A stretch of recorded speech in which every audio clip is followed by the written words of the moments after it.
को लेकर पूरे भारत में उत्साह का माहौल है, लेकिन कुछ ऐसी बातें हैं जो शास्त्रों के विरुद्ध जा रही है और इसी पर चर्चा करने के लिए आज हमारे साथ श्रीमद जगत गुरु शंकराचार्य स्वामी निश्चलानंद सरस्वती जी महाराज जुड़ रहे हैं। उन्होंने कई ऐसी बातें कही हैं जो सबके सुनने योग्य है और सुनना भी चाहिए, क्योंकि इसके पीछे एक लॉजिक भी साफ साफ नजर आ रहा है। महाराज जी, सबसे पहला सवाल, विवाद भी शुरू हो गया है, कहीं ना कहीं उत्साह तो जरूर है पूरे भारत देश में और बहुत सालों बाद ये कार्य हो रहा है, शायद इसलिए भी बहुत ज्यादा उत्साह है पूरी कम्युनिटी में, पूरे भारत वर्ष में।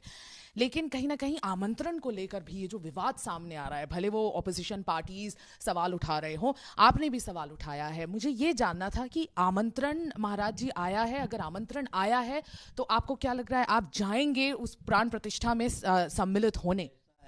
कि मेरा हृदय ऐसा नहीं कि निमंत्रण दे तो फूल जाऊं, निमंत्रण ना दे तो कुपित हो जाऊं। मैं छुई मुई नहीं हूँ, बहुत धैर्य है भगवत कृपा से। लेकिन परिस्थिति चल रही है, राम जी जो हैं शास्त्र सम्मत विधा से प्रतिष्ठित हों, आवश्यक है, और शास्त्र सम्मत विधा से प्रतिष्ठित नहीं हो रहे हैं, इसलिए उसमें मेरा जाना उचित नहीं है।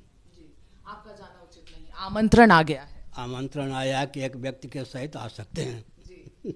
लेकिन आप उससे सहमत नहीं हैं? किससे?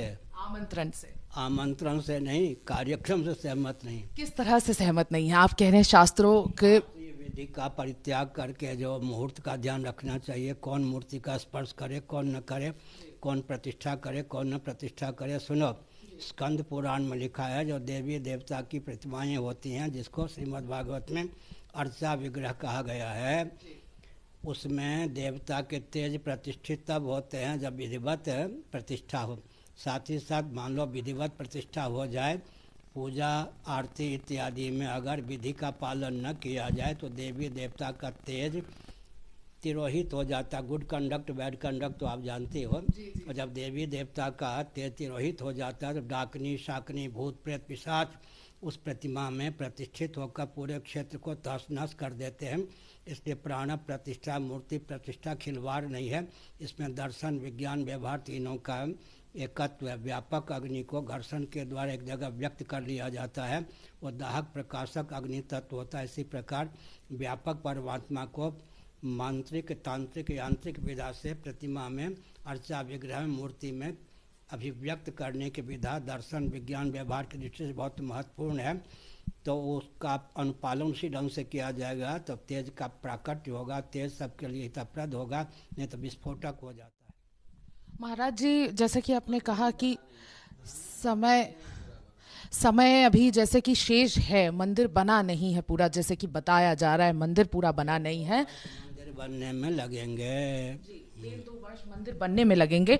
लोकसभा चुनाव 2024 के काफी करीब है, आपको लगता है कि उसी के संदर्भ में कहीं ना कहीं जल्दी कराया जा रहा है? 22 जनवरी एक जो डेट डिसाइड कर दी गई है, आपको लगता है उसी संदर्भ में हड़बड़ी की जाए? अगर 2 वर्ष बाद भी प्रतिष्ठा मोदी जी ही करते तो अभी मैं प्रश्न उठाता कि शास्त्रीय विधा से मूर्ति का स्पर्श होना चाहिए, मूर्ति की प्रतिष्ठा होनी चाहिए। जी, तो बिल्कुल वहां पर शास्त्रों का ध्यान नहीं रखा जा रहा है?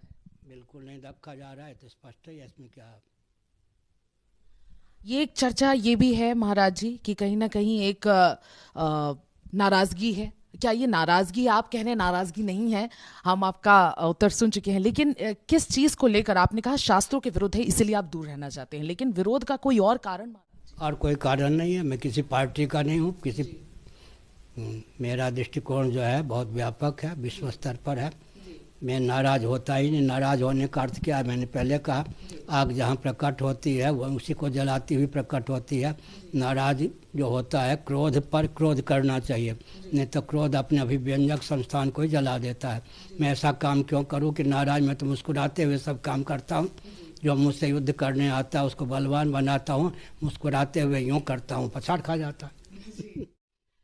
और जैसे विवादों की ही चर्चा हो रही है, ये एक विवाद और भी चल रहा है असली और नकली शंकराचार्य को लेकर, और हमारी जनता को ये जो है समझ नहीं आया कि विवाद किस चीज को लेकर चल रहा है, ये क्या असली और नकली शंकराचार्य की बात चल रही है, इसे जरा आप विस्तार में अगर हमारे जनता को बताएं तो। ऐसा है कि प्रधानमंत्री नकली नहीं है,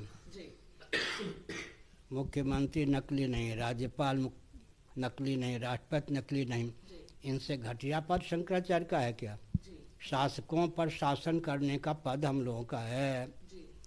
तो ऐसी स्थिति में जब स्वतंत्र भारत में आतंकवादी शंकराचार्य बन के घुमाए जा रहे हैं, इससे सिद्ध होता है कि देश का अस्तित्व आदर्श के साथ खिलवाड़ किया जा रहा है, परंपरा प्राप्त गद्दी को मिटाने का षड्यंत्र किया जा रहा है, जो सफल नहीं हो सकता। तो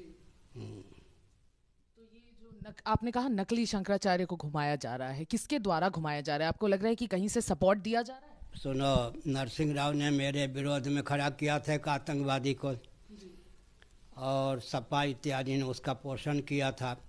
अब जो है मोदी योगी उसको देश विदेश में पूरी का शंकराचार्य ख्यापित करके दोहरा रहे हैं।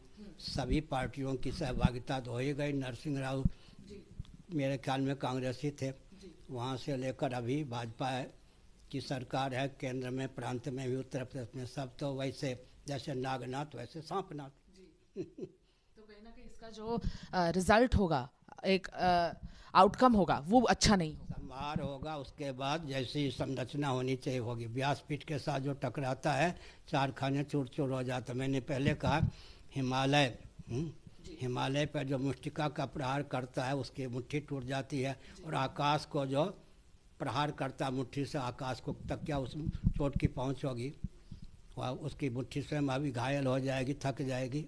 इसलिए हम लोगों से टकराना उचित नहीं है। और वो एटम बम की शक्ति को केवल दृष्टि मात्र से नष्ट करने की क्षमता हम लोगों में है। वैसे हम आधुनिक विनाश से चुनाव की प्रक्रिया से इस पीठ पर नहीं प्रतिष्ठित हैं। जिनकी गद्दी हरिहर की, उनके द्वारा प्रेरित होकर के हम प्रतिष्ठित हैं, इसलिए कोई हमारा बाल बांका नहीं कर सकता। और कोई इस गद्दी के साथ खिलवाड़ करना चाहता है, कितना भी बलवान क्यों न हो, सुरक्षित नहीं रह सकता। जनता को मैं भड़काता नहीं, लेकिन हमारी वाणी का अनुगमन जनता करती है। लोक मत भी हमारे साथ है, शास्त्र मत भी हमारे साथ है, साधु मत भी हमारे साथ है। तो हमने संकेत किया सब प्रकार से हम लोग बलवान हैं, दुर्बल हमको न कोई समझे। तो देवी देवता ऋषि मुनि हमारे साथ हैं, इसलिए जो कुछ किया जा रहा है देश का अपकर्ष इसमें सुनिश्चित है। शंकराचार्य भी आतंकवादी होंगे, अराजक तत्व होंगे, हुर्रियत के नेता के खिलवाड़ होंगे, तो फिर एक चेतावनी सी दे दी है प्रधानमंत्री नरेंद्र मोदी और जो उत्तर प्रदेश के मुख्यमंत्री हैं योगी आदित्यनाथ की, अगर आपसे टकराएंगे तो। दोनों मेरे परिचित हैं। जब मैं गुजरात में भ्रमण करता था, ये देवता उस समय गुजरात के मुख्यमंत्री थे, उस समय भी उस आतंकवादी को अरेस्ट होने से बचाया था। आरंभ से ही हमसे भिड़ते रहे हैं और दर्शन करने आए भी थे मेरे पास शपथ ग्रहण के पहले। उन्होंने कहा था ऐसा आशीर्वाद दीजिए कम से कम भूल कर सकूं। तो अब वो इतनी बड़ी भूल कर रहे हैं, जिससे कहा था कम से कम भूल कर सकूं, उसी से टकरा रहे हैं। बुद्धू हैं या नहीं? और मोदी क्या हुआ? मोदी थोड़े हुआ, बुद्धू हो गए, अपनी बुद्धिहीनता का परिचय दे रहे हैं। और एक जो नजदीक है क्या? जी, एक और एक स्टेटमेंट आया चंपत राय जी का, श्री राम मोदी जी, और सुनते भी रहते हैं, हमारे शब्दों का प्रयोग भी करते रहते हैं, समझ गए? सीखते भी हैं और टकराते भी हैं। अच्छा, सीखते भी हैं और टकराते भी हैं, बिल्कुल विशेषता है उनकी। चंपत राय जी कह रहे हैं कि श्री राम जन्मभूमि ट्रस्ट के महासचिव चंपत राय जी कह रहे हैं कि मंदिर जो है सौंपा जाना चाहिए रामानंद समुदाय को। तो आपका इस पूरे स्टेटमेंट पर क्या है एक रिएक्शन है? हुए रामानंदाचार्य पहले हुए, राम जी पहले हुए और रामानंदाचार्य पहले हुए। पहले ये चंपत राय पहले हुए या संपत राय पहले हुए? चंपत राय माने यहाँ से वहाँ भगते फिरो, क्या बेपेदनी का लोटा। लोटा का उल्टा क्या होता है? टालो।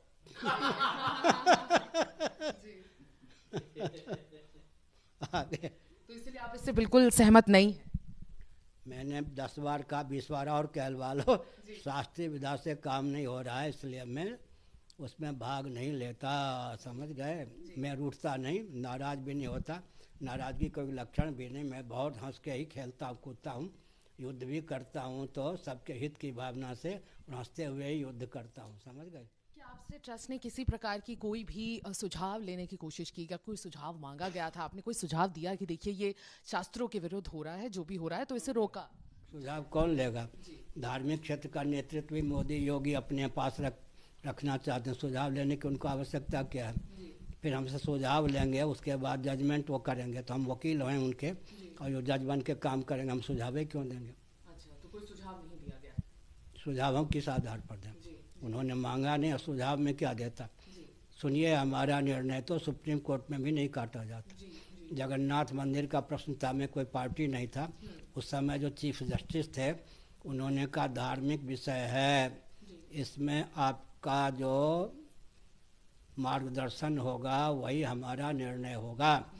32 बिंदु हमने लिख के दिया, और हमने जो दिया बिंदु वो निर्णय हो गया। सुप्रीम कोर्ट भी हमारा सुझाव, क्या हमारे जो बिंदु होते हैं उसका खंडन नहीं करता, क्योंकि बुरा न मानो होली है। मैं संविधान का भी ज्ञाता हूँ, और मुझसे बहुत से व्यक्ति वकालत कैसे करें, निर्णय कैसे करें, जब मैं शंकराचार्य नहीं था तो भी प्रशिक्षण ले चुके हैं। शंकराचार्य हुआ तो 32 एडवोकेट सुप्रीम कोर्ट आदि के, और जस्टिस भी आकर के, हैं 150 ये सब आकर के मुझसे न्याय के ऊपर प्रवचन सुन चुके हैं और मार्गदर्शन ले चुके हैं।